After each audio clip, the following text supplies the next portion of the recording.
question 3, Philora says, a big challenge is when the team needs babying. Somehow every problem or task is something product needs to resolve or decide. Once a decision is made, they refuse to work on it because, it's a big task. I ask them for options, nothing's given. I was an engineer myself and I have some ideas. I know what is requested could be done.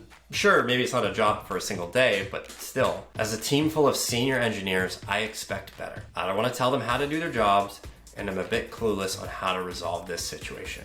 What do you do when your team needs babying? I think that's a very manager moment that you have. I think it's okay to say like, hey team, this is what I'm seeing, and I'm a little bit confused because I know we're all senior engineers here and I don't want to tell you how to do your job, but at the same time, like what you're doing is not the full extent of your job, and as senior engineers, I expected more. I expected more ownership, I expected more autonomy here, I expected, you guys to hold each other accountable. What happened here? The sense that I got here is you've entered into a team that is kind of at the bottom of what I think of as a high performance death spiral. At some point, there's been some, monkey wrench thrown into this problem, and this cascading problem spirals down into this abysmal territory. Someone comes in here and takes away some autonomy. Oh, you guys can't make that decision. We're gonna make that decision. Your team at some point maybe have said something like, okay, cool, this is not our job to do this anymore. We're gonna take over a little bit less ownership. We're gonna care a little bit less about it. That's on you guys. Cool, awesome, you take it. That means there's a little bit of decreased accountability. We're accountable for less things now. We're just gonna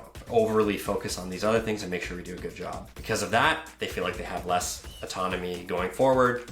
They're gonna make even less decisions the next iteration, the next pass through the cycle. What you have to do is reverse that death spiral. You have to actually go through probably the same amount of loops that it took to get to that bad place to get back to the normal state. And then you have to do the reverse to get into a really good state.